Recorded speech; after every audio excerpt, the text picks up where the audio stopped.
साथियों नमस्कार, जय भीम। स्वागत है आपका मेहरा समाज के इस YouTube चैनल पर। आज हमारे साथ है आदरणीय श्रीमती माया डेहरिया जी, जो कि छिंदवाड़ा जिले के बड़कुई ग्राम से हैं और बड़कुई जनपद पंचायत में अध्यक्ष रह चुकी हैं। तो चलिए आज की परिचर्चा हम इनके साथ करेंगे। कृपया मेहरा समाज के इस YouTube चैनल को आप सब्सक्राइब करके रखिए। हम समय समय पर समाज की विभिन्न ख्याति प्राप्त विभूतियों से आपका परिचय करवाते हैं और उनके साथ कुछ परिचर्चा करते हैं शिक्षा, राजनीति, समाज जैसे विभिन्न मुद्दों पर। उनका अनुभव का हम लाभ ले सकते हैं और उनके द्वारा किए गए कार्यों से हम कुछ आगे के अपने जीवन के लिए कुछ प्रेरणादायक कुछ टिप्स ले सकते हैं। तो चलिए हम शुरुआत करते हैं। श्रीमती माया डेहरिया जी, आपका स्वागत है मेरा समाज के इस YouTube चैनल पर। सबसे पहले आपका संक्षिप्त परिचय जानना चाहेंगे कि आप बेसिकल कहाँ से रहने वाले थे, फिर आपकी शादी कहाँ हुई, आपका परिवार, बच्चे। जी। मेरा जन्म स्थान रोहना कला का है जी। और मेरी शिक्षा 8th तक 8वीं तक वहाँ हुई जी। वहाँ पे आगे स्कूल नहीं था उस समय में। अच्छा। तो मैं 8वीं तक वहाँ पढ़ी हुई हूँ और फिर उसके बाद में मैं 9th और 10th मेरी दीदी रहती थी दमुआ में जी। उनके पास रह के मतलब मुश्किलों का सामना करके मुझे पढ़ाई शिक्षा आगे करना पड़ा। अच्छा। और उसके बाद में मैं फिर 10th पास करके 11th फिर मैंने न्यूटन स्कूल से पढ़ाई की। अच्छा। फिर उसके बाद मेरी बड़कुई में शादी हो गई। यानी ओल्ड मैट्रिक पास है। हाँ, ओल्ड मैट्रिक और फिर मैंने ग्रेजुएशन फिर शादी के बाद किया। अरे ये बहुत बढ़िया बात है। तो जी। मेरी शिक्षा फाइनल तक रही, ग्रेजुएशन तक रही। हाँ, ग्रेजुएशन तक रही जी, फाइनल तक रही। फिर आपकी शादी? हाँ, मेरी शादी बड़कुई में हुई जी। और बड़कुई में जैसे माध्यम परिवार से जी मेरी परिवार में शादी हुई और परिवार भी मेरा बहुत अच्छा रहा जी। और अभी तक का जो समय सफर था जीवन साथी के साथ और परिवार के साथ बहुत अच्छा व्यतीत हुआ। रहा जी। बच्चे की बात करें तो बच्चे मेरे 2 हैं जी। बेटी बड़ी है जी, रानू डेहरिया जी, और वो MSc नर्सिंग की उसने जी। आज वो पांडुरना के मांगरोली में पदस्थ है, नर्सिंग अधिकारी है। नर्सिंग अधिकारी है वो जी। और बेटा भी बायोटेक किया है जी और वो अभी जॉब की तैयारी भी कर रहा है जी। बहुत बढ़िया। तो अब हम आते हैं सीधे राजनीति पर जी। चूंकि आप राजनीति से जुड़ी, तो राजनीति में आना मतलब कैसा हुआ आपका? राजनीति में संयोग था या आपने पूरी तरीके से प्लानिंग किया था कि हाँ अब मुझे राजनीति में आना है? मेरे जो जीवन साथी है रामचरण डेहरिया जी, उनके माध्यम से वो राजनीति क्षेत्र में बहुत पहले से जुड़े हुए थे और उनका लगाव था। तब मेरी शादी होने के बाद 2-4-5 साल ही व्यतीत हुए थे। वो पहले वो पंच का चुनाव लड़े, जनपद का चुनाव लड़े, उन्होंने राजनीति में मतलब अटैचमेंट था उनका। तो मैं पहले से तो मैं भी मतलब राजनीति क्षेत्र में मतलब अपने कदम रख दी और उसके बाद में मैं 2009 में पार्षद का चुनाव लड़ी और अच्छे वोटों से जीत के जी मतलब पार्षद बनी जी। उसके बाद पार्टी ने मतलब मुझे फिर से भाजपा सरकार ने फिर से मौका दिया कि फिर मैं अध्यक्ष का चुनाव लड़ी और अध्यक्ष भी अच्छे वोटों से। आजादी के बाद से भाजपा की अभी कोई भी वहां अध्यक्ष नहीं बना था, लेकिन मेरे पति के व्यवहार और मेरे व्यवहार के कारण वहां पे मैं चुनाव जीती और अध्यक्ष बनी और 5 साल मतलब इतने अच्छे तरीके से मैंने चलाया कि बहुत कि मेरे परिवार का नाम खराब ना हो, मेरे समाज का नाम रोशन रहे। ऐसे मेरे मंशा थी कि पैसा तो आना जाना है लेकिन समाज में नाम एक जो प्रतिष्ठा है वो बनी रहे, ऐसी मेरी सोच थी। और उससे मैंने 5 वर्ष तक बहुत अच्छे से कार्यकाल पूरा किया जी। तो कौन से कार्यकाल की बात है लगभग, मतलब सन बताएंगे थोड़ा? पार्षद तो मैं 9 से 14 तक रही, 14 में फिर चुनाव हुआ, 14 से 19 तक फिर मेरा ये कार्यकाल 14 से 19 तक रहा जी। बहुत बढ़िया। तो जैसे अभी आपने बात किया आपके पतिदेव मिस्टर रामचरण डेहरिया जी, तो जैसे मैंने भी देखा है, चूंकि मैं भी बड़कुई से हूँ, और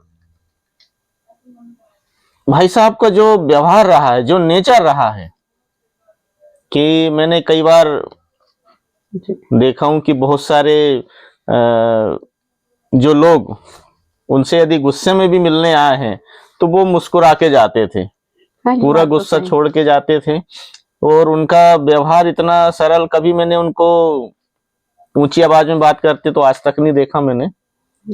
और लगभग उनका जो व्यवहार था सभी से वो बहुत अच्छा था, मतलब मिलनसार व्यवहार कहिए, हंसमुख चेहरा उनका। क्या उसका लाभ बहुत ज्यादा मिला? हाँ, मुझे कहना चाहिए कि उनके जो व्यवहार इतना कुशल है कि अभी मेरे कार्यकाल के दौरान में कई लोगों ने अपशब्दों का भी प्रयोग किया होगा, लेकिन उन्होंने मतलब किसी को भी अपनी मुस्कान या अपने व्यवहार से सामने वाले का काम नहीं भी हुआ तो उनको खुश कर दिया है। और वो क्या है, पहले से भी मतलब पारिवारिक व्यवहार और नगर में उनका तो इतना मतलब काफी नाम है और कुशल व्यवहार है उनका। ये मैं नहीं कह रही हूँ, ऊपर वालों ने जैसे नाम है उनका वैसा काम भी है वैसे काम भी है और व्यवहार भी वैसा व्यवहार भी है। जी जी जी जी। तो चूंकि मैंने देखा हूँ राजनीति में व्यवहार होना बहुत आपका मतलब बहुत काम आता है, बहुत काम आता है। जी जी जी। तो जैसे भाई साहब भी मेरे ख्याल से ग्राम पंचायत में पंच थे शायद। हाँ, 2 बार पंच रहे, 2 बार रहे मेरे ख्याल से। जी जी। और कुल एक बार सरपंच का भी चुनाव लड़े थे पहले उन्होंने, तो कुल 3 वोट से हार गए थे। और वो कुछ कारणवश कि उनकी उस टाइम में क्या है, कांग्रेस का दबदबा था और नहीं, जैसा मैंने महसूस किया था उस समय, क्योंकि मैंने भी वो चुनाव देखा था, तो कई बार क्या होता है कि रणनीति, चुनाव की रणनीति जो काम आती है, और चूंकि यदि हम राजनीतिक परिवार से नहीं है या बहुत लंबे समय से राजनीति या किसी बड़ी राजनीतिक पार्टी से नहीं जुड़े हैं, तो कई बार जो ऐसे हथकंडे रहते हैं राजनीति के, जो चुनाव जीतने में काम आते हैं, उनसे हम अनभिज्ञ रहते हैं। और कई बार ये जो छोटी छोटी रणनीति है वो थोड़ा सा उसकी कमी कह सकते हैं, कमी के कारण ये वोट से हार गए थे। जी, क्योंकि बिना राजनीतिक सपोर्ट के, बिना पैसों के दम पे, सिर्फ अपने व्यवहार से मतलब जीत के बिल्कुल 3 वोट से चूक जाना, तो ये एक बहुत बड़ी चीज है। क्योंकि उस समय मैंने देखा था जिन्होंने बहुत पैसा खर्च किया था, उन्होंने भी इतने वोट नहीं ला पाए थे। तो ये एक उनके जो कुशल व्यवहार कहिए उसका ही, लेकिन उस कुशल व्यवहार का नतीजा फिर आपको मिला। हाँ, मुझे मिला। वो क्या हुआ कि पहले जब वो सरपंच का चुनाव मतलब लड़े थे जी, वो उसी फैमिली से उन्हें लड़े थे, और दोबारा मैं उसी फैमिली में वो फिर से मेरे से चुनाव हुआ, उनका टक्कर हुई। तो मैंने भी एक प्रण ली थी कि मैं मतलब इनको चुनाव में हरवाऊंगी। और हमारे परिवार को ऊंचा स्थान दिलवाना या हमको आगे बढ़ना है और चुनाव जीतना है, तो मैं अपने समाज का और परिवार का नाम ऊंचा करूंगी। जी जी जी। मतलब कह सकते हैं कि भाई साहब में तो मैंने नहीं देखा था ये जिद आप में है, लेकिन कि राजनीति में होना चाहिए, कुछ चीजें तो होना चाहिए जी। तो राजनीति में आना और राजनीति में सक्सेस होना, वो लंबे समय तक बने रहना, ये हर स्टेज में एक एक चुनौती है। पुरुषों के लिए भी चुनौती है, फिर एक महिला के नाते यदि आप राजनीति में आए हैं तो आपको परिवार से पूरा पारिवारिक सपोर्ट मिला, घर वाले की हाँ आप चुनाव लड़िए? पूरा परिवार का यह सहयोग मिला। किसी भी प्रकार का कोई व्यक्ति मेरे पास भी आया होगा जी तो कभी हस्तक्षेप नहीं किया गया जी। और इन 5 वर्षों में 10 वर्षों में मेरा राजनीतिक कार्यकाल बहुत मतलब सक्रिय रहा जी। उसमें मेरे परिवार के या मेरे पति ने कभी इंटरफेयर नहीं किए। जो मैं डिसीजन लेती थी और मैंने कह भी दिया था कि मैं चुनाव लड़ी हूँ तो डिसीजन मेरा ही रहेगा, मेरा होना चाहिए, मेरा रहेगा हाँ। कि ये कोई कहे कि मेरे परिवार का डिसीजन रहे या फैसला ले कुछ भी तो कोई भी काम के प्रति। और मैंने बड़कुई में बिल्कुल दबदबे के साथ, बड़कुई आप जानते होंगे सबसे खराब बस्ती बड़कुई है और मैंने अपनी निडरता के साथ में पूरे मतलब कहना चाहिए 700-800 शौचालय बनवाया घर घर वहाँ पे और नल जल की जो इतने कि 15 दिन आप जानते होंगे 15 से 20 दिन का लोग पानी पीते थे, लेकिन वहाँ मतलब शासकीय भूमि नहीं होने के बाद भी विपक्ष ने बहुत मेरे ऊपर मतलब कहा कि ये शासकीय भूमि नहीं WCL की भूमि है, लेकिन मैं हिम्मत नहीं हारी और मैंने वहाँ पे WCL की जगह में ही टंकी बनवा के घर घर पानी पहुँचाने का नल पहुँचाने का काम जी जी जी। ये बहुत बड़ा आपका काम रहा, क्योंकि मैंने देखा हूँ कि बड़कुई में जब तक हम रहे यानी हमारा परिवार रहा जन्म से लेके पूरी शिक्षा वगैरह तो हमारी वहीं हुई है तो मैंने देखा हूँ कि बड़कुई की जो पूरी फैमिली है उनकी आधी जिंदगी तो पानी भरने में बहुत दूर से 1-1.5 किलोमीटर से पानी 1-1.5 किलोमीटर 2 किलोमीटर से पीने का पानी और डेली यूज का पानी उनको लाना पड़ता था। तो उसके कारण जो स्टूडेंट है वो अपना पूरा समय पढ़ाई में नहीं दे पा रहे हैं या जो जॉब भी कर रहे हैं वो पानी पहले भर रहे हैं घर की जरूरत के लिए, फिर अपना ध्यान दे पा रहे हैं। तो ये एक बहुत बड़ा काम हुआ कि घर घर तक यदि पानी पहुंच गया तो एक बहुत बड़ी उपलब्धि रही है जी, बहुत बढ़िया। तो जैसे मैं यदि बात करूं कि आपकी बड़ी दीदी जी, उनके बेटे राजेश डेहरिया जी जी वो भी राजनीति में सक्रिय रहे।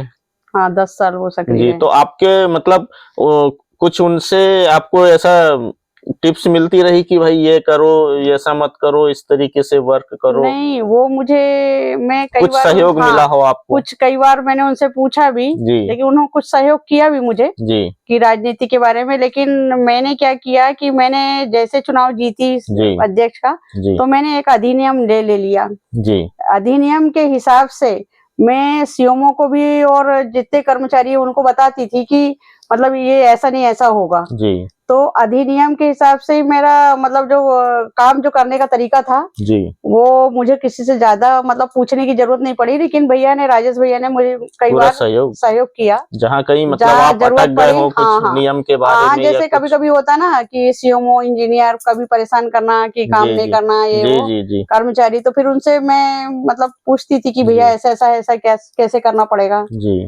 तो क्योंकि शायद वो उसके पहले रह चुके थे अध्यक्ष रह चुके थे वो 10 साल 5-5 साल के दो कार्यकाल रह चुके थे उनके जी। अभी भी उनकी पत्नी पार्षद है जी जी पार्षद बिल्कुल। तो जैसे अभी तक हमने देखा भी है सुना भी है, आपने हालांकि बताया मुझे अभी जी, लेकिन मैं आपसे फिर पूछना चाहूंगा कि जैसे अभी तक जितनी भी महिलाएं आई हैं, चूंकि सीट यदि रिजर्व है महिला सीट है जी, तो महिला उस पर खड़ी होंगी जी, और महिलाएं जीतती भी हैं, लेकिन वो पूरा जो काम का जो भी है जी कारोबार वो या तो पार्टी पे छोड़ देती हैं या अपने हस्बैंड पे छोड़ देती हैं कि आप देखते रहो क्या करना है और मुझे बता दो कि साइन कहाँ करना है। ये तो अभी भी होता है जी। अभी लेकिन मेरा जब कार्यकाल रहा था आप यकीन नहीं करोगे जी, यदि एक छोटी नाली भी साफ करवाना तो मैं 6 बजे पहुंच जाती थी। अच्छा। 6 बजे यहाँ पे मैं अपनी जवाबदारी से नाली मुझे साफ करवाना है या कचरा उठवाना सामने खड़े होके कहीं मतलब मेरा काम पूरा व्यवस्थित था, बहुत व्यवस्थित था। अभी क्या हुआ पिछले बार कि पार्षद ही अध्यक्ष बन रहे थे, प्रत्यक्ष चुनाव हो नहीं पाया, प्रत्यक्ष चुनाव हुए अध्यक्ष के तो फिर क्या हुआ कि अपने वार्ड से अपने समाज से एक डेहरिया जो लेडीज है जी। कांग्रेस से उन्हें टिकट मिल गया, तो मैंने मन में विचार किया, बेटा ने बोला कि वो उनको कांग्रेस से लड़ना है, तो मैंने एक ही डिसीजन मेरा रहा कि समाज की कोई महिला लड़ रही कांग्रेस से लड़े या बीजेपी से लड़े, हम ये चुनाव नहीं लड़ेंगे जी। वो हमको मौका मिल चुका है, हमारी एक छोटी बहन लड़ रही है तो उसको भी मौका मिलना चाहिए। तो समाज के जो परिवार के जो बहनें हैं या भाई है, अपन उनको ज्यादा प्राथमिकता देते हैं कि वो आगे बढ़े ऐसा अपनी हमेशा से सोच रही है ऐसी जी। तो जैसे मैं उसी बात पे आता हूँ कि जैसे आप अध्यक्ष बनी जी, तो फिर आपने मतलब बहुत सारे काम आपने खुद किया, ना कि अपने हस्बैंड पर छोड़ा जी। तो इसका प्रमुख कारण क्या आपके एजुकेशन को हम दें कि आपका शिक्षा की कि आप पहले से ग्रेजुएट थी? हाँ, क्योंकि बहुत सारी जो महिलाएं जो चुन के आती हैं, यदि वो कम पढ़ी लिखी हैं तो वो कई प्रॉब्लम्स को फेस नहीं कर पाती और फिर नतीजा ये होता है कि वो अपने हस्बैंड के ऊपर छोड़ देती हैं और पूरा कार्यकाल उनका हस्बैंड ही चलाते हैं। वो क्या होता है कि मेरा एजुकेशन भी मानना चाहिए जी। और राजनीतिक क्षेत्र में मेरे को 5 साल मिल गए थे, पहले तो मिल चुके थे, पार्षद पद पे थी जी, जी। तो मैं ईश्वर से भी प्रार्थना करती थी जब वो अध्यक्ष थी विपक्ष की जी। तो मतलब भेदभाव करना है कि वो कांग्रेस का है, बीजेपी का है, उसका काम नहीं करना, इसका काम नहीं करना, लेकिन मेरे मन में ये विचार आते थे कि भाई नगर का ही तो अध्यक्ष है, नगर का व्यक्ति है, नगर का पार्षद है, तो हमको तो सब मतभेद सबको छोड़ के और हमको सभी के काम करना है, नगर के काम करना है। तो ऐसी अपनी सोच रहती थी और मैं प्रार्थना भी करती थी कि एक बार मुझे मौका मिला तो मैं मतलब कुछ करके दिखाऊंगी, लेकिन ईश्वर की कृपा से मुझे मौका मिल गया और मैंने करके दिखाया और नगर में मेरी अच्छी प्रतिष्ठा है। ऐसा नहीं है कि लोग मुझे, एक छोटा बच्चा भी है तो मेरे को नाम से माया डहरिया के नाम से वो जानता है। जब मैं हर महीने में एक बार मतलब स्कूल भी जाया करती थी कि बच्चों को मतलब गाइड करने के लिए जाती थी मैं। अच्छा। लड़कियों को गाइड करने के लिए जाती थी कि बेटा तुम्हारी पढ़ाई की उम्र है, आपको पढ़ाई करना है और हो सकता है तुम बड़े राजनीतिक क्षेत्र में, आप देखो अपनी जो राष्ट्रपति है ना, मुर्मू जी बन गई तो आप भी बन सकती हो, तो या मैं अध्यक्ष हूँ तो आप भी अच्छे राजनीतिक क्षेत्र बन सकती हो। तो मेरा यही उनसे मतलब बेटियों से मतलब विचार में अपनी रखती थी और बेटियां बड़े और बच्चे बड़े ध्यान से सुनते थे। मैं चॉकलेट वगैरह लेके जाती थी, पैकेट वगैरह उनको खुश करने के लिए। तो मुझे मतलब छोटे बच्चे, जैसे मैं उस गली से गुजरती तो बच्चे बोलते थे अरे माया डहरी आ गई, माया डहरी आ गई, मतलब इस टाइप से तो मन को बहुत खुशी होती थी कि बच्चे मुझे जानते हैं करके। जी जी, बहुत बड़ी बात। एक बात और आपसे जानना चाहूंगा कि जब तक मैं वहां रहा बड़कुई में तो मैंने देखा कि वहां पे जैसे पहले ग्राम पंचायत थी, बाद में नगर पंचायत हुआ, तो मैंने देखा हूं कि जो एक कार्यकाल होता है 5 साल का, कोई एक व्यक्ति चुन के आया और वो एक व्यक्ति अपना कार्यकाल वहां पे बहुत कम लोगों ने पूरा किया। एक ही कार्यकाल में 2 सरपंच हो गए, 3 सरपंच हो गए, किसी ना किसी षड्यंत्र के तहत उनको हटवा दिया जाता था जी। लेकिन आपने अपना कार्यकाल पूरा किया। मैं क्या हुआ कि मुझे मालूम था कि स्थिति आएगी, परिस्थिति ऐसी बनेगी जी, तो मैंने अधिनियम बुला तो लिया था, लेकिन मैं चैलेंज भी माइक में कर देती थी कि जिसकी हिम्मत है जी मेरे को गलत पकड़ के बताए जी, कि किसी को भी मैं माइक से 26 जनवरी 15 अगस्त को हमेशा बोल दिया करती थी जी। और मैं ये भी माइक से बोलती थी कि ये मेरे पति, मेरे परिवार का किसी का डिसीजन नहीं है जी। ये काम के प्रति मेरा डिसीजन रहता है जी। आप यकीन नहीं करोगे, मलेरिया कैंप आपने देखा होगा वहाँ बड़कुई में, मलेरिया कैंप WCL का था जी। लेकिन कहना चाहिए कि मेरा एक कलेक्टर साहब जी थे, उनसे मिलना हुआ और एक PO डूडा में पटेल साहब जी थे, उन्होंने मेरी बहुत हेल्प की। वो अपना मलेरिया कैंप को नगर परिषद कार्यालय बनाने के लिए मेरी जिद थी। वहां पे ये लोग बोलते थे कि बोले यहाँ पे इनका राज चलता है, फलाने का राज चलता है, यहाँ कुछ हो नहीं पाता और बहुत दंगे फसाद होते हैं और मतलब ऐसे फंसा दिया जाता है, गलत काम में फंसा दिया जाता है। ऐसा कुछ नहीं है, हम गलत नहीं करेंगे तो कोई गलत हमको बोलेगा नहीं। कई बार पानी टैंकरों से बढ़ता था, वो झगड़ा हो जाते थे, ठेकेदार टैंकर बंद, मैं अकेले जाके वहां पे बोल देती थी कि टैंकर ये मेरे हैं, इस टाइम में मेरा टेंडर है, आपका नहीं है, आपके टेंडर आप निकालिए, अभी पानी बांटिए। तो ये सारी चीजें मैं खुद करती थी और जैसे फंसने फुसाने का जो काम, जैसे कोई फंस जाते, अभी जाति प्रमाण पत्र में साइन कर दिए, बिजली की एनओसी में साइन कर दिए, तो ये सारी चीजें मेरा मतलब कई बार ऐसा मेरे को लोगों ने कहा कि देखो देख के साइन किया करो, ऐसा वैसा, तो मैं पूरी फाइलें रखवा लेती थी और मैं फाइल रखवाने के बाद पूरी फाइल को पढ़ती और उसके बाद मैं साइन करती।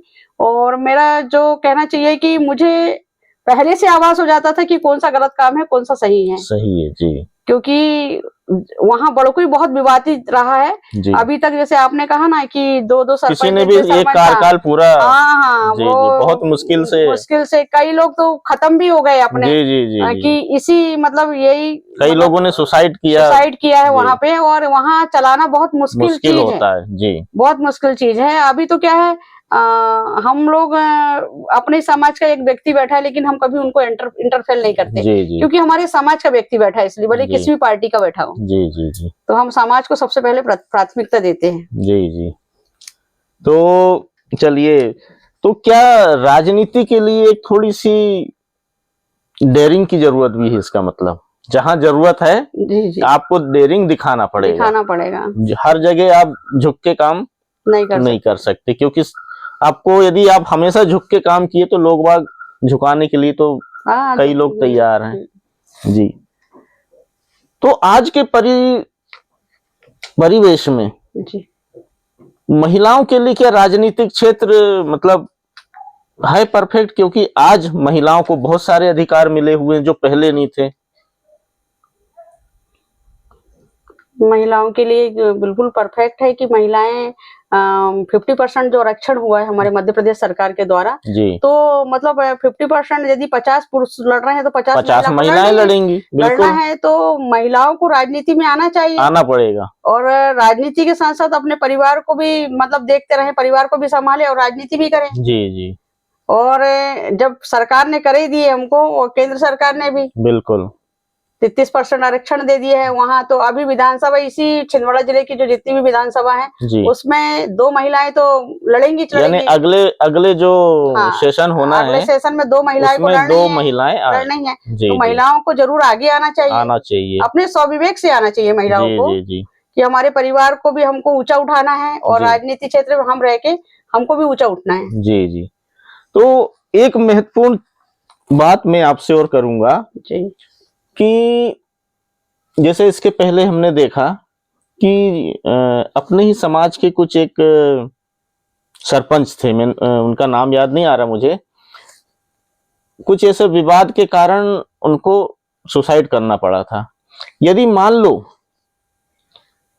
कोई एक उनके सपोर्ट में होता तो शायद ऐसा नहीं होता। मैं बात कर रहा हूं कि सामाजिक सपोर्ट की। हाँ, ये तो जरूर बात है। क्योंकि यदि हमारे पास जो हमारा एससी वर्ग है, एसटी वर्ग है, आर्थिक रूप से मजबूत नहीं है, लेकिन चूंकि सीट यदि रिजर्व है तो हमको चांस मिल रहा है। अब यदि हम आर्थिक रूप से मजबूत नहीं है, सामाजिक रूप से हम पहले से पिछड़े हुए हैं, लेकिन यदि हमको अपने समाज का सपोर्ट मिले, यदि हमारा समाज, अपना समाज हमारे साथ खड़ा रहता है तो ये राजनीति में एक बहुत बड़ा सपोर्ट है कि यार इनके साथ इनका पूरा समाज खड़ा हुआ। यदि हमने इनके साथ कुछ गड़बड़ किया तो ये पूरे समाज वाले खड़े हो जाएंगे इनके साथ। एक थोड़ा सा दबदबा रहता है, एक डर बना रहता है। क्या हुआ कि बड़कुच की बात है ये कि उन्हें सुसाइड कर लिए जी, और जहाँ परेशानी होती है हमें जी, तो हमसे जो बड़े लोग हैं, जानकारी रखते हैं, या हमारा समाज के व्यक्ति हैं जी, उनको भाई हमको बताना चाहिए कि हमारा कुछ प्रॉब्लम आ रही है, तो आप प्रॉब्लम बताएंगे नहीं किसी को और अपने घुट घुट के मरेंगे तो ये भी ठीक नहीं है। जहाँ तक है कि हमारा समाज इतना आगे बढ़ चुका है कि सभी की प्रॉब्लम को सॉल्व कर सकता है, क्योंकि पहले तो हम आज से 20 साल पुराना जाएंगे तो उतना हमारा समाज आगे बढ़ा नहीं था, लेकिन अभी लगातार समाज था, संगठित नहीं था जी। बाबा साहब ने कहा कि जब तक संगठित नहीं रहेंगे, शिक्षित नहीं बनेंगे तो हम आगे बढ़ नहीं सकते। इसलिए हमको शिक्षित भी रहना है और संगठित भी रहना है। हमारा समाज जब संगठित हो जाएगा, अब एक माला को हम धागे में माला को पूरे मोतियों को पुरोते हैं तो एक उससे माला बन जाती है, माला बनती है। बिल्कुल। और वो माला मतलब हमारे गले में हम धारण करेंगे तो हमको सुंदर दिखती है। यदि हम एक मोती धारण करेंगे तो सुंदर तो दिखेगी नहीं। बिल्कुल बिल्कुल। तो ऐसी हमको एक माला को पुरो के, हमारे समाज की जो माला है पुरो के हमको अपने गले में पहनना है और संगठित रहना है जी। तभी हम जाके आगे बढ़ेंगे। ऐसे नहीं कि मेरे चुनाव में मैं बताना चाहती हूँ, बड़े मतलब खुशी की बात है ये कि यहाँ से जैसे अर्जुन डहरिया जी है और पीटी समाज के कुछ वरिष्ठ पूरे जितने लोग हैं वरिष्ठ लोग अपने खर्चे से मतलब गाड़ी लेके जाते थे और मेरे चुनाव में उन्होंने बड़कुई में काम किया। मैं तो उस टाइम में मेरे मन में विचार आता था मैं चुनाव हार भी जाऊंगी तो मुझे दुख नहीं होगा, क्योंकि समाज के लोग मेरे साथ खड़े और समाज के लोग मेरे लिए इतनी मेहनत कर रहे हैं। तो मुझे लगता था कि मुझे फल जरूर मिलेगा इसका। तो हमारे समाज में अभी ज्योति डहरिया के चुनाव में भी छिंदवाड़ा से लोग जाते थे और टीम जाती थी और अपने खर्चे से नाश्ता पानी सब करते थे, मुझे पूरा मालूम है। बिल्कुल। तो मतलब काम किया और समाज के एक एक व्यक्ति ने उनको वोट दिया है और आर्थिक सहयोग भी किया है, सहयोग भी किया है, श्रम भी किया है। हम धन्यवाद करते हैं इस मंच से समाज का कि एक समाज की महिला के लिए, समाज के जो व्यक्ति चुनाव लड़ता है उसके लिए पूरी मेहनत लगाते हैं और मन लगा के काम करते हैं, हमारा समाज करता है। बिल्कुल। तो समाज का जो एक सपोर्ट है, मैं आपको बताना चाहूंगा कि एक जम्मू कश्मीर के राज्यपाल रह चुके थे वो, मुझे उनका नाम याद नहीं आ रहा।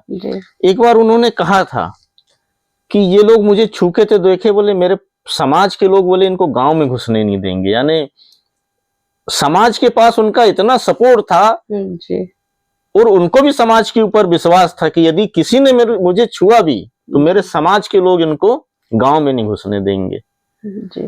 तो ये एक अंदर से एक डेयरिंग रहती है कि मेरे साथ मेरा समाज तो खड़ा है जी। भले ही मेरे पास पैसा नहीं है जी। भले ही मेरे पास कुछ नहीं है, कोई सपोर्ट नहीं है किसी का, लेकिन मेरे पास समाज का सपोर्ट है। तो समाज के सपोर्ट से ही मैं थोड़ी सी और चर्चा करूंगा जी। कि छिंदवाड़ा जिला का परासिया विधानसभा जी,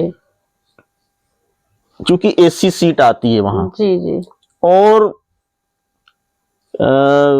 हम यदि 1950 से लेके अभी तक की बात करें तो उस क्षेत्र में हमारे समाज का सिर्फ एक विधायक हुआ है जी, हरिनारायण डहरिया जी। उन्हें भी सिर्फ एक कार्यकाल मिला, दूसरे कार्यकाल में उनकी टिकट काट दिया गया। यदि उनके साथ उस समय समाज यदि संगठित होता जी जी तो शायद उनको वो टिकट फिर रिपीट होती। लेकिन सामाजिक सपोर्ट नहीं था। सामाजिक सपोर्ट कहना चाहिए इसलिए नहीं हुआ क्योंकि किसी ने प्रयास ही नहीं किया समाज को संगठित करने का जी। ये काम वहां पर नहीं हुआ, किसी ने भी नहीं कर पाया, आज भी नहीं कर पाया है वहां जी। जो हमारे समाज के लोग हैं वो प्रयास तो करते हैं कि हमें चुनाव लड़ना है जी, लेकिन समाज को लेके उन्होंने कभी काम नहीं किया। वो क्या हुआ कि हमारा जो समाज है जी, वो अपने खुद के लिए प्रयास करता है जी। वो समाज क्या है कि हमारा समाज एक डहरिया समाज, मेहरा समाज एक परिवार है हमारा जी। इस परिवार में यदि किसी को भी टिकट मिले या एक रोटी है जी तो वो मिल बांट के खाए। नहीं, मैं वो वैसे नहीं बोलना चाह रहा था जी।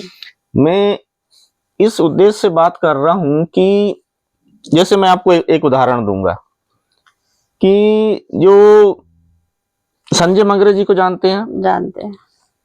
संजय मंगरे जी की एक बात को लेके मैं हमेशा अक्सर बोलता हूं, उनकी तारीफ करता हूं उस बात को लेके कि जब यहाँ की जिला समिति निष्क्रिय पड़ी थी तो वो अकेला व्यक्ति एक ऐसा था जो साल में एक बार सम्मेलन करवाता था। मतलब आगे होता था, अकेला नहीं करता था, वो आगे होता था और आगे होता था तो उसको बहुत सारे लोग, हमारे जैसे लोग उसको सपोर्ट करते थे। मैं भी सपोर्ट करता था और भी लोग हैं जी। उसके साथ घूमते थे, चंदा लेते थे, काम करते थे, बहुत सारे कामों में सहयोग करते थे। इस तरीके से कम डहरिया समाज का एक सम्मेलन छिंदवाड़ा में होता था जी।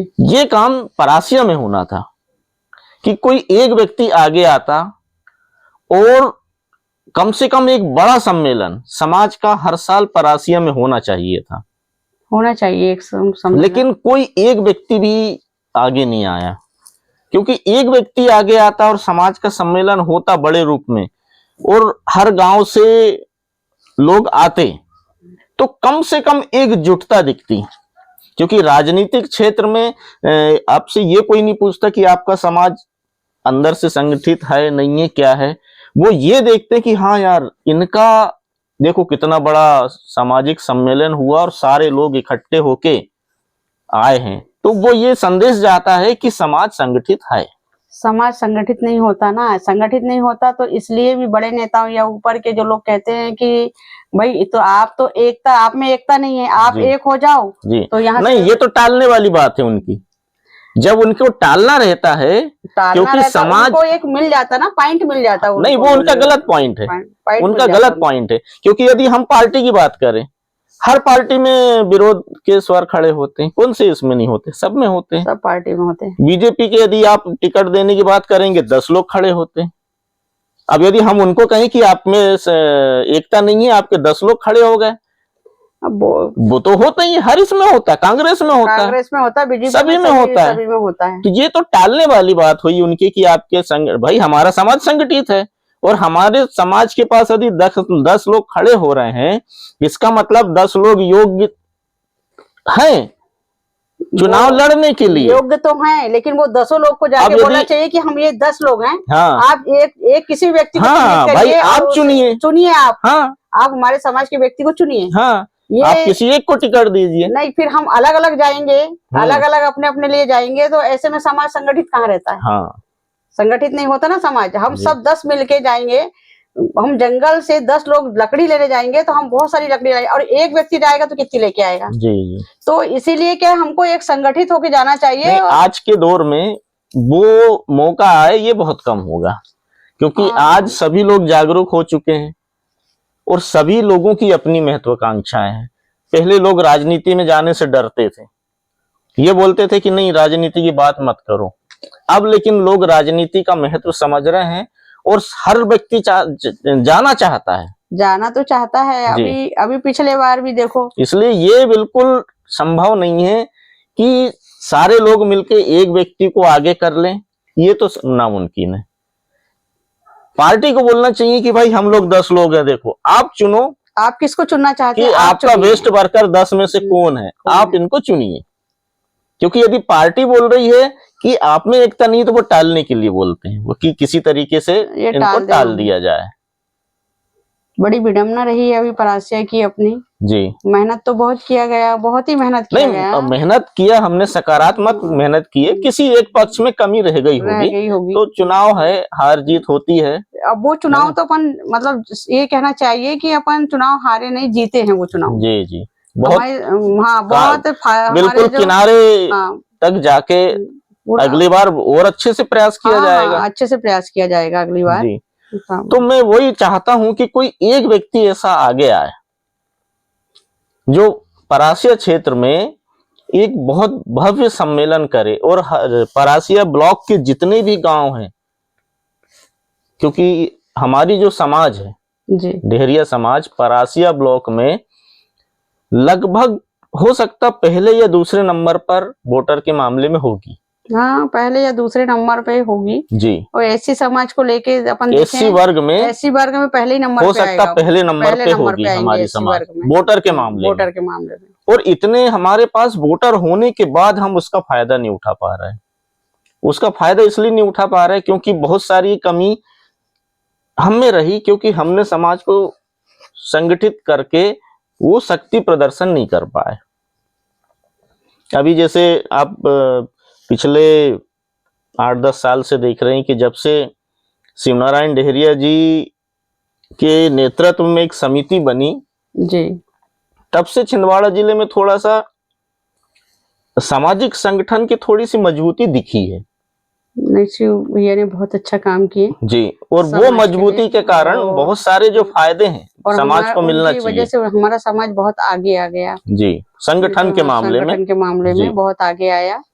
और कहना चाहिए कि महिला मोर्चा ने भी सुनीता बमनिया जी ने भी, उन्होंने भी, और उन्होंने भी बहुत काम किया। उन्होंने भी बहुत काम किए जी। नहीं तो महिलाएं पहले घर से निकलती नहीं थी। आज घर से निकलने में उनका भी बहुत बड़ा योगदान है। बिल्कुल। तो वही मैं बात कर रहा था कि कोई ऐसा परासिया विधानसभा क्षेत्र से आप किसी एक व्यक्ति को या कोई एक व्यक्ति आगे आए। आना चाहिए कोई व्यक्ति। अब कोई ये सोचते हैं ना सब लोग कि भाई हम आगे आएंगे और हमें कुछ करें, हम सब कुछ करेंगे। ऐसा कुछ नहीं है। जब एक व्यक्ति आगे आता है तो उसके पीछे 10 लोग आ जाते हैं कि भाई चलो ये काम करना चाहिए जी। अभी जैसे जिला समिति की नई कार्यकारिणी बनी, परासिया ब्लॉक की भी बननी थी लेकिन नहीं बन पाई क्योंकि कुछ विवाद के कारण नहीं बन पाई। वो क्या है, कुछ ऐसे कुछ लोग का वहां पे, अब बोल देती हूँ मैं इस बात को, कुछ लोग का कहना है कि परासिया के छिंदवाड़ा के लोग वहां जाके इन्वॉल्व होते हैं कि वहां से चुनाव लड़ेंगे करके। कुछ लोगों को मैं नाम लेना नहीं चाहती हूँ। नहीं देखिए, महत्वाकांक्षा तो रहेगी। महत्वाकांक्षा, लेकिन वहाँ के लोग बोलते हैं कि क्या हम दरी फट्टी चुठाएंगे क्या पूरा जीवन भर? नहीं हमें भी तो चुनाव लड़ना है। नहीं तो आप दिखाइए नहीं योग्यता। मैं तो वही बात कर रहा हूँ कि जब एक संजय मंगरे जैसा व्यक्ति, अकेला व्यक्ति, जबकि वो जिला समिति में नहीं था, किसी पद में नहीं था, वो अकेला व्यक्ति एक जिले में सम्मेलन करवा सकता है, तो परासिया में एक व्यक्ति ऐसा क्यों नहीं आगे आता है कि जो अपने दम पे एक सम्मेलन करके बताए? और यदि वो करता है तो जिला समिति उसको आगे करेगी। वहां के व्यक्ति खुद आगे नहीं आते, तो इसमें वहां के व्यक्ति की कमजोरी है। चुनाव तो वहां होना था लेकिन अब क्या करें, चुनाव नहीं हो पाया। अभी जैसे पिछले जब से शिव भैया की समिति यहाँ सक्रिय है, काफी यहाँ पर संगठन मजबूत हुआ, लेकिन परासिया में उस लेवल का नहीं हो पाया। वहां की ब्लॉक समिति कुछ ऐसा कुछ भी प्रदर्शित नहीं कर पाई कि हाँ हम अपनी दमदारी दिखा सके समाज के तौर पे। आज भी नहीं दिखा पा रही है। आगे आना भी नहीं चाहते और किसी को कुछ करने देना भी नहीं चाहते। करने देना भी नहीं चाहते, करते भी नहीं है, करने भी देना नहीं चाहते। जो कर रहा है वो भी पीछे हट जाता है जी। तो क्या है, जिसका जैसे अभी युवा लोगों ने बहुत मेहनत की है, निमंत्रण डाल के ये कार्यक्रम करवाए जी। और उसमें भी क्या है, जिलाध्यक्ष जी जो का निर्णय था, जिलाध्यक्ष जी का जो निर्णय था उनका निर्णय भी मानना चाहिए जी। तो वो निर्णय मान नहीं पाए और एक तरफा लोगों ने सोचे कि ये चुनाव हो जाए, तो हो नहीं पाया। कोई बात नहीं, ये तो होता रहता है, ये प्रक्रिया सामान्य प्रक्रिया है, वाद विवाद होते रहते हैं। क्या है, समाज के लिए समय निकालना, पैसे खर्च करना जी, सब चीजें होना चाहिए। अब एक गरीब व्यक्ति को अपन ने बना भी दिया, उसके घर परिवार पालेगा क्या, समाज का काम करेगा वो? मैंने देखा हूँ इसमें पैसा महत्वपूर्ण नहीं है। नहीं है, पैसा महत्वपूर्ण नहीं है, इसमें तो आगे आना महत्वपूर्ण, आगे आना। क्योंकि परासिया क्षेत्र यानी ऐसा क्षेत्र है जहाँ पे WCL के बहुत सारे एम्प्लॉय हैं। एम्प्लॉय तो है, करना नहीं चाहते, लेकिन समाज का काम नहीं, मैं आर्थिक सहयोग की बात कर रहा हूँ। हाँ, यदि एक व्यक्ति आगे आता है तो उसके पास आर्थिक फंड आराम से एकत्रित हो जाता है। कमी है आगे आने वालों की। और जब तक लोग आगे आके एक व्यक्ति की जरूरत है, एक व्यक्ति कोई आगे आ गया ना तो बाकी लोग उसके साथ हो लेते हैं। उस चीज की कमी वहां पर है। अभी कमी तो है, करना नहीं देना चाहते ना। वो कर रहे थे बेचारे, जो भी थे उन्होंने बहुत मेहनत की है और कार्यक्रम को भी सफल बनाने की कोशिश कर रहे थे और सफल भी रहता कार्यक्रम जी। नहीं खैर अभी की बात नहीं, ये तो छोटी मोटी परेशानी आती है। मौका सबको मिलना चाहिए, सबको मिलना चाहिए, मौका सबको मिलना चाहिए। उनको भी 3 साल का कार्यकाल रहता, मैंने करके देख लेना था कि भाई ये अच्छा कर रहे हैं नहीं कर रहे हैं जी। तो चलिए कोई बात नहीं। यदि समाज में ऐसे व्यक्ति को भी मतलब ब्लॉक अध्यक्ष या जिला अध्यक्ष ना बनाए कि वो मतलब राजनीति में आए, चुनाव के लिए लड़े। जैसे महत्वाकांक्षाएं तो रहती है कि अब कह नहीं सकते, उसमें तो तो रहती है, लेकिन आप समाज का काम करने को उत्सुक है तो सिर्फ समाज को देखिए, समाज को देखिए। अभी क्या होता है कि जैसे पद मिल जाता है लोगों को तो वो अपनी डिमांड कर देता है कि मुझे इस पद के लिए चुनाव लड़ना है भाई। बिल्कुल आने वाले समय में ये सब चीजें होती है। वो एक्चुअली में पद का सहारा लेके, पद का सहारा लेके और अपनी दमदारी प्रस्तुत करना चाहते हैं, जबकि उसको उल्टा करना चाहिए कि अपने काम के दम पे अपनी दमदारी पेश करना चाहिए। लेकिन वो छोटा सा भी पद यदि मिल गया तो वो उसके सहारे चाहता है कि मैं अपनी दमदारी पेश करूं, काम नहीं करना चाहता। ये दिक्कत है थोड़ी सी। जबकि हमारा छिंदवाड़ा जिले का परासिया विधानसभा ऐसा क्षेत्र है जो पूरे जिले को एक छिंदवाड़ा का संगठन मजबूत नेतृत्व दे सकता है, लेकिन वहां के लोगों ने इस पे काम नहीं कर पाए वहां के लोग। और मतलब वहां पे सामाजिक कार्यकर्ता भी बहुत अधिक है, काम करने वाले लोग भी हैं जी, लेकिन कोई एक व्यक्ति सही नेतृत्व नहीं कर पा रहा, नहीं हो पाया वहां। सब ऐसे अब इस टाइप तो ऐसा मुझे लगने लगा कि गुटबाजी करते रहते हैं कि आपको याद होगा, मैं आपको याद दिलाऊंगा 1998 की शायद बात होगी, शायद 98-99 की बात। एक सम्मेलन किए थे बड़कुई में भी किए हम लोगों ने, युवाओं ने किया था, युवाओं ने पुरानी नगर परिषद में किए थे। हाँ मुझे मालूम है ना, रामचरण भैया थे। एक टीम थी, रामचरण भैया भी थे, शायद अध्यक्ष रामचरण भैया थे उस समय। वो जो नगर जो टीम थी, समिति जो थी, और वो थे रामजी डेहरिया जी थे, डिंकू पुरुषोत्तम, मैं था, और भी जो मैं कुछ लोगों के मेरे को नाम याद नहीं आ रहा है, संतोष डेहरिया जी थे। एक सम्मेलन किए थे बड़कुई में किए थे, और उसमें कम से कम उस समय की संख्या के हिसाब से हो सकता 500 से 1000 के बीच में शायद रहे होंगे। 500 से 1000 के बीच में थे, लेकिन वो पूरी तरीके से युवाओं का कार्यक्रम था। तो मैं कहना चाह रहा हूं कि परासिया में भी एक ऐसी आप टीम बनवाइए, या आप आगे होइए, या पुरुष नहीं कर पा रहे तो फिर महिलाएं आगे होए, किसी ना किसी एक को आगे होना पड़ेगा। यदि एक भी आगे हुआ तो काम हो जाता है।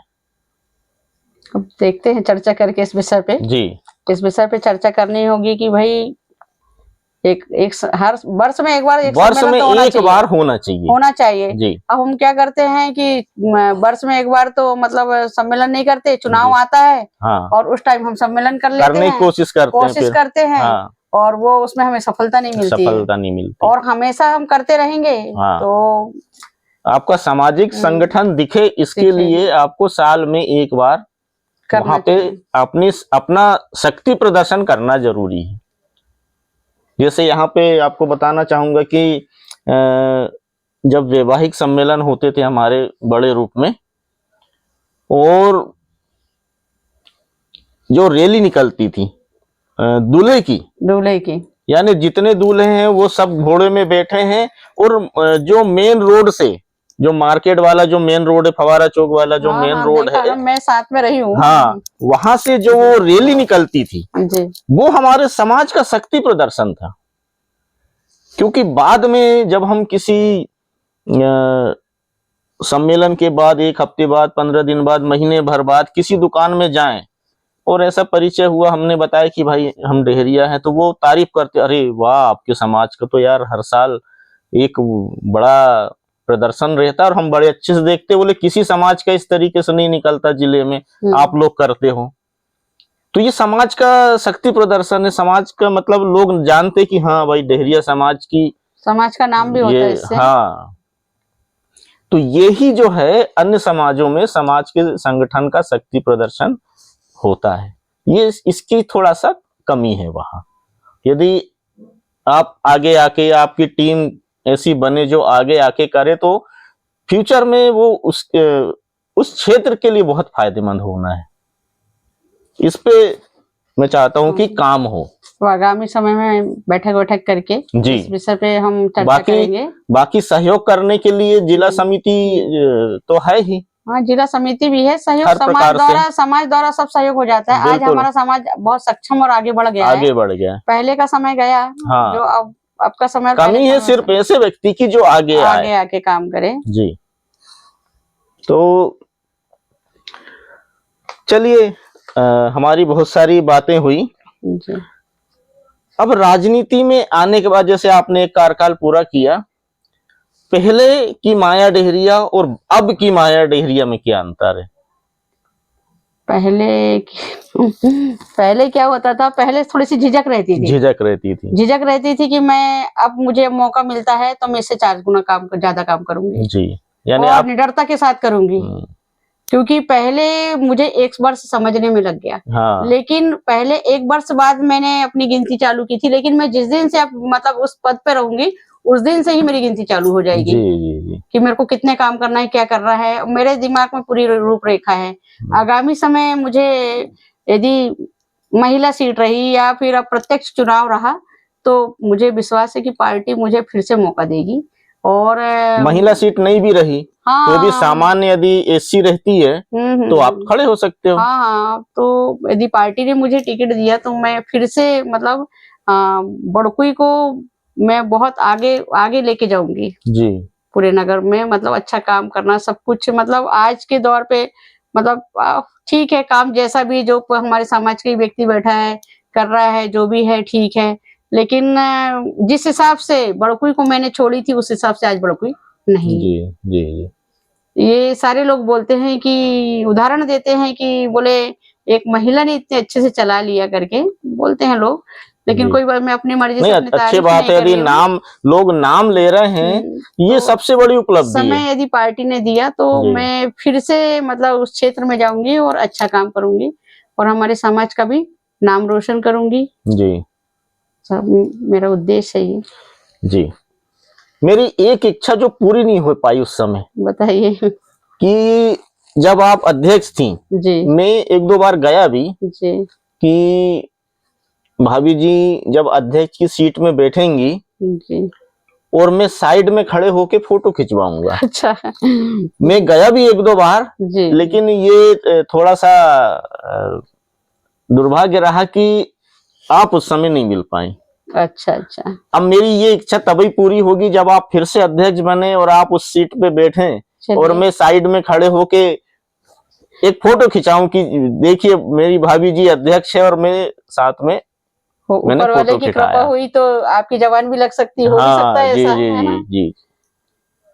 तो ये थोड़ी इच्छा मेरी अभी जी ठीक है, पूरी होगी। आप यदि अध्यक्ष बनेंगे तो मैं फिर कोशिश करूंगा कि एक बार जाऊं। पूरी होगी जरूर, यदि पार्टी ने मौका दिया, मुझे टिकट मिली जी, तो मैं आपको और समाज को विश्वास दिलवाती हूँ कि मैं अच्छा काम करके बताऊंगी। और मेरा एक उद्देश्य भी रहता है, मैं सच्चाई के लिए ही मैं लड़ाई लड़ती हूँ। जी। और मैं आपको भी लड़ना जरूरी है और प्रयास करना जरूरी है। अब वो सच्चाई के लिए हो रहा है या किस लिए हो रहा है वो तो बाद की बात है, लेकिन संघर्ष करना जरूरी है।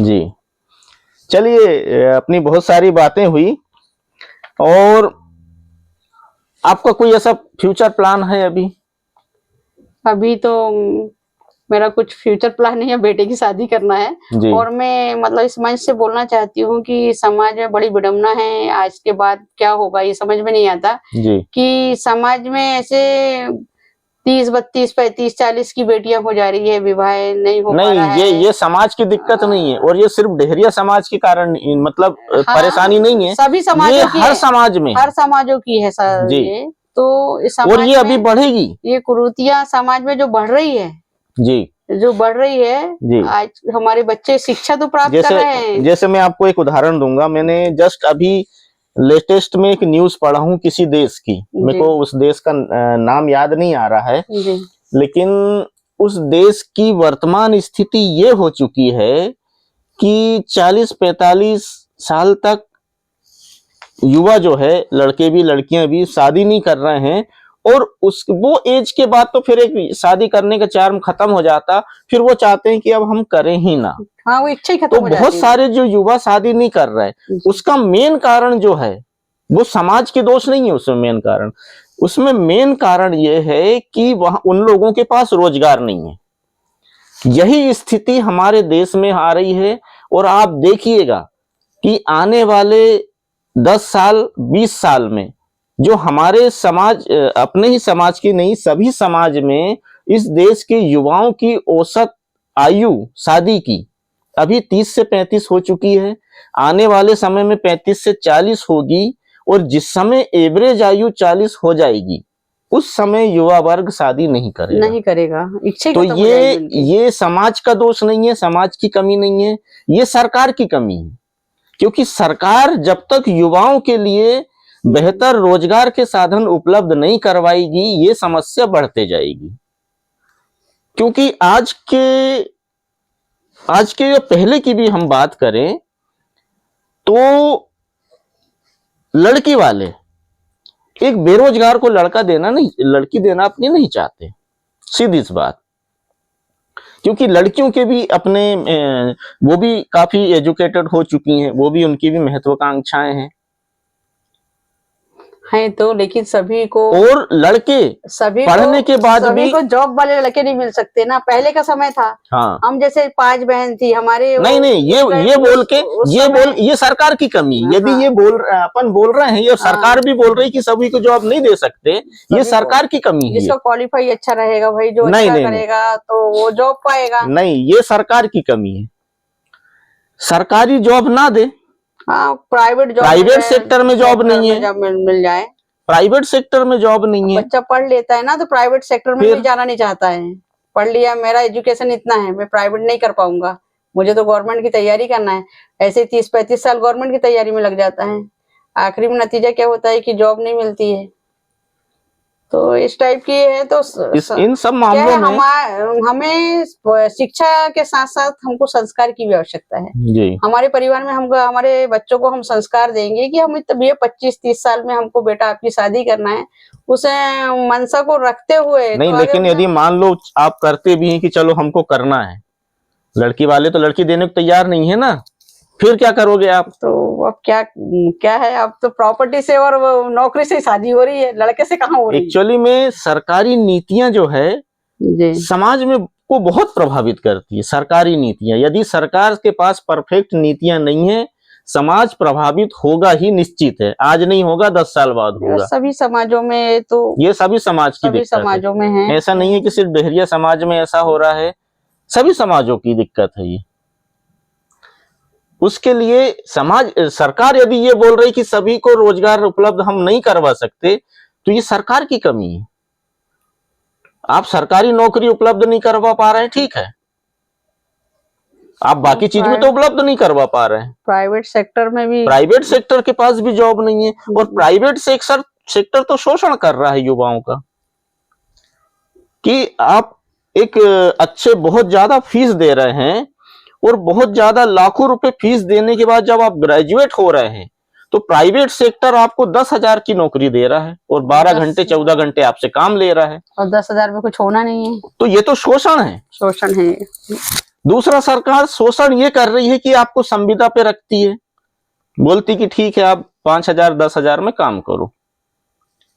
तो 5,000 10,000 कमाने वाले व्यक्ति को कोई अपनी लड़की क्यों देगा?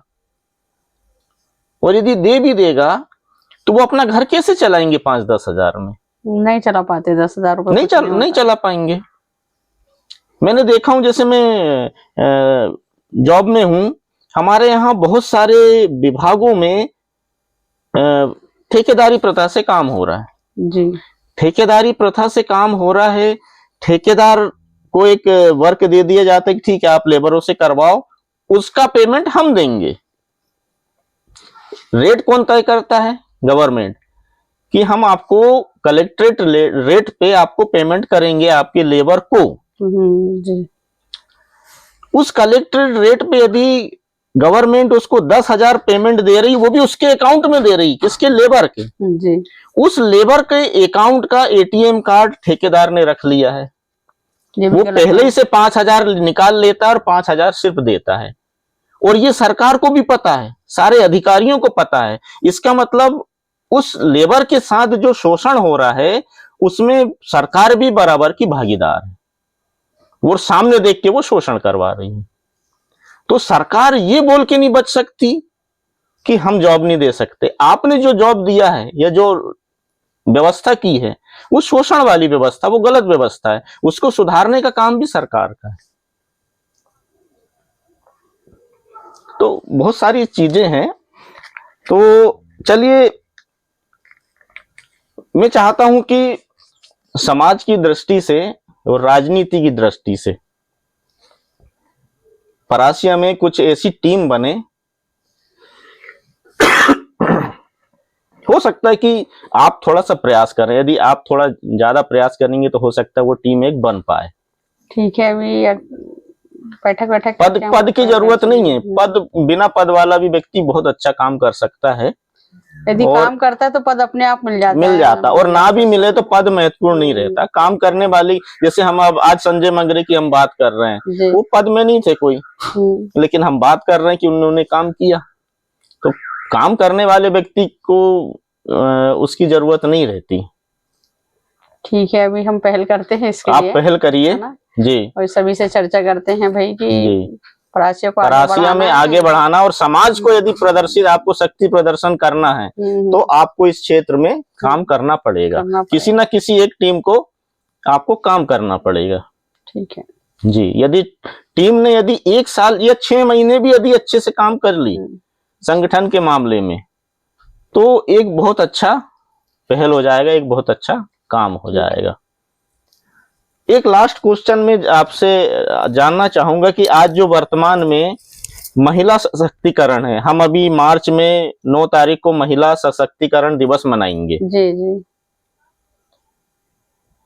आपका इंटरव्यू भी उसी की एक कड़ी है, क्योंकि मैं प्रयास करूंगा कि मार्च के महीने में बहुत सारे हमारे समाज की अलग अलग सेक्टरों में जो महिलाएं हैं जी, उनका मैं इंटरव्यू लूं और समाज के अपने इस चैनल पर उसको अपलोड करूं। तो महिला सशक्तिकरण के लिए आप किसे सबसे ज्यादा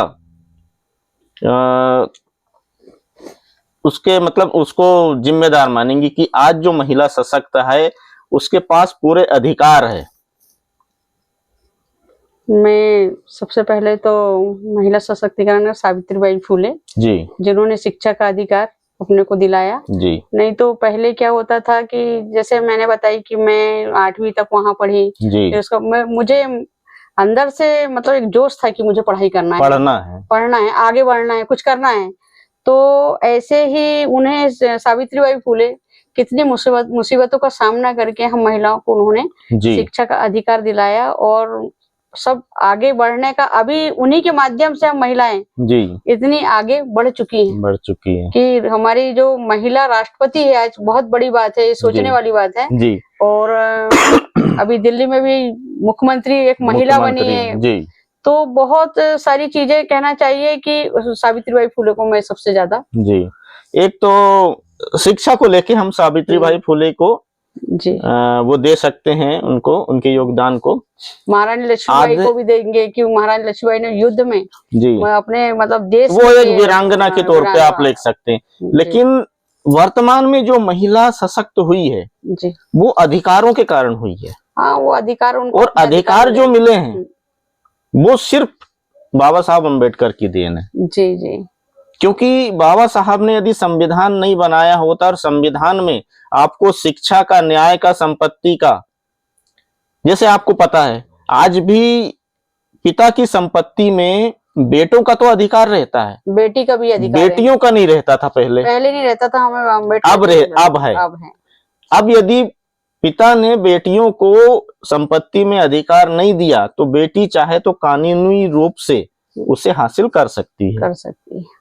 पहले ये नहीं था, हमारे पहले बच्चियों को नहीं पढ़ाते थे लोग, सिर्फ बेटों को पढ़ाते थे। अब बच्चियों को छोटे स्कूल में ऐसे ही पढ़ा देते थे, बच्चों को अच्छे स्कूल में पढ़ाते थे, बेटों को आज बराबरी का सम्मान मिल रहा है बच्चियों को, और हमारी बेटी उनसे 10 कदम आगे निकल गई, 10 कदम आगे निकल रही है ना। हाँ।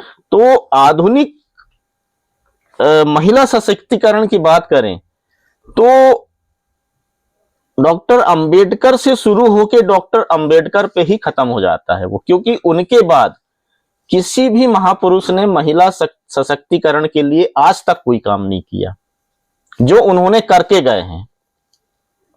क्योंकि जैसे आपको टिकट मिली जी, टिकट आपको इसलिए मिली क्योंकि वो सीट एससी महिला रिजर्व हो गई थी, यदि वो सीट रिजर्व नहीं होती तो गांव तो छोड़िए, देश के किसी भी कोने में सवर्ण आपको एक सीट तक नहीं देते, आपको नहीं देते। सवर्ण लोग आपको एक सीट तक नहीं देते यदि आप रिजर्वेशन नहीं होता तो। आपको सीट मिली, आप जीती। कड़ी शुरू होती है डॉक्टर अंबेडकर से, क्योंकि वो संवैधानिक व्यवस्था वैसी बनाकर गए, आरक्षण व्यवस्था वैसी बनाकर गए कि आज हर वर्ग को उसका लाभ मिल रहा है, चाहे वो एसटी वर्ग हो, एससी वर्ग हो, महिला हो जी, ओबीसी हो, कोई भी हो। इसलिए महिला सशक्तिकरण सिर्फ वहीं से शुरू होती है, डॉक्टर अंबेडकर से, और डॉक्टर अंबेडकर पे ही अभी तक खत्म है। फ्यूचर में कह नहीं सकते, लेकिन उनके बाद किसी ने उस पे काम नहीं किया। आज भी हमारी जो संसद है कब से महिला बिल के लिए बात कर रही, बिल की बात कर रही, अभी तक उसको कार्य रूप में परिवर्तित नहीं कर पाई, सिर्फ बात ही कर रही है। लेकिन जो बाबा साहब ने कर गए, आज की हिंदू महिला इतनी सशक्त हो चुकी है, उस बिल के कारण है।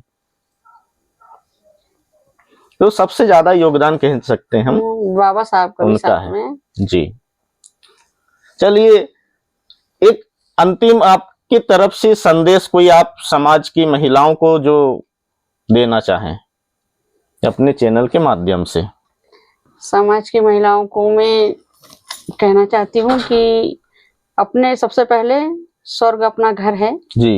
यदि स्वर्ग से सुंदर अपने घर को बना ले, अपने बच्चों को अच्छा संस्कार दे दें जी, और संस्कार देने के बाद बच्चों को अपना समाज में भी ऐसा काम रोशन करे, नाम रोशन करे कि मतलब हमारी छवि है जो हमारे नाम से जानी जाए, हमारे पति के नाम से नहीं, हमारे खुद के नाम से जानी जाए। ऐसा हमें समाज की महिलाओं को रहना चाहिए। और मैं इस चैनल के माध्यम से राजा राम भैया का भी बहुत धन्यवाद करना चाहती हूँ कि जो आपने जो प्रयास किया, ऐसा प्रयास समाज में मेरी आज उम्र मेरी 60 वर्ष हो गई है, लेकिन मेरे को ऐसी जो पहल है किसी ने नहीं किया। और मैं आपका बहुत बहुत धन्यवाद करती हूँ कि मतलब कई महिलाओं को बोलना नहीं आता है, बात करना नहीं आता है, तो इस माध्यम से वो कम से कम बातचीत तो कर ले, बिल्कुल बातचीत कर ले। और हमने कभी कभी देखा है कि महिलाएं ऐसे हाथ कपने लग जाता, माइक पकड़ती है तो बात नहीं कर पाती। और आपकी जो पहल है बहुत अच्छी पहल है, और आपने एक नई पहल की शुरुआत की है, ये ऐसा किसी ने नहीं किया। जैसे हमारे दादा सिताबीलाल डहरिया जी थे, जिन्होंने 2013 में, मुझे अच्छे से याद है, 2013 में उन्होंने हमारा अंतर्राष्ट्रीय महिला दिवस का जो समाज का शुरुआत किया। और किसी भी पुरुष के दिमाग में ये बात नहीं आई, लेकिन दादाजी के दिमाग में ये बात आई। तो हम चाहते हैं कि दादाजी को भी बहुत धन्यवाद देते हैं कि महिलाओं को इतना ऊंचा स्थान पे बिठाया।